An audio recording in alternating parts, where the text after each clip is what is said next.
Sona agri solutions కు స్వాగతం. ఇవాళ మనం పవర్ వీడర్ కోసం ప్రత్యేకంగా రూపొందించిన కట్టింగ్ రోటర్ అటాచ్మెంట్ గురించి తెలుసుకుందాం. దీని అద్భుతమైన లక్షణాలను తెలుసుకోవడానికి వీడియోను చివరి వరకు చూడండి. కట్టింగ్ రోటర్ అనేది పవర్ వీడర్ కోసం ప్రత్యేకంగా రూపొందించిన అటాచ్మెంట్.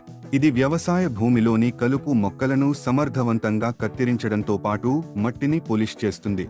పెద్ద కలుపు మొక్కలు పవర్ వీడర్ రోటరీకి అడ్డంకిగా మారితే యంత్రం నెమ్మదించిపోవచ్చు లేదా ఆగిపోవచ్చు. ఈ అటాచ్మెంట్ సహాయంతో మీరు మందమైన కలుపు మొక్కలను సులభంగా తొలగించి వ్యవసాయ పనిని నిరంతరం కొనసాగించవచ్చు. అధిక నాణ్యత బ్లేడ్లు, షార్ప్ మరియు మెత్తటి కటింగ్ అందిస్తుంది. బలమైన నిర్మాణం, దీర్ఘకాలం ఉపయోగించుకునే స్టీల్ మెటీరియల్తో తయారు చేయబడింది. వ్యవసాయానికి అనువైనది, కలుపు మొక్కలను తొలగించడానికి మరియు భూమిని సిద్ధం చేసేందుకు ఉపయోగపడుతుంది. అటాచ్మెంట్ ఉపయోగం చాలా సులభం. పవర్ వీడర్కు సులభంగా అమర్చుకోవచ్చు. ధన్యవాదాలు. మీ పవర్ వీడర్ కోసం ఉత్తమ కట్టింగ్ రోటర్ కావాలా? ఇప్పుడే సోనా అగ్రి సొల్యూషన్స్ నుండి పొందండి.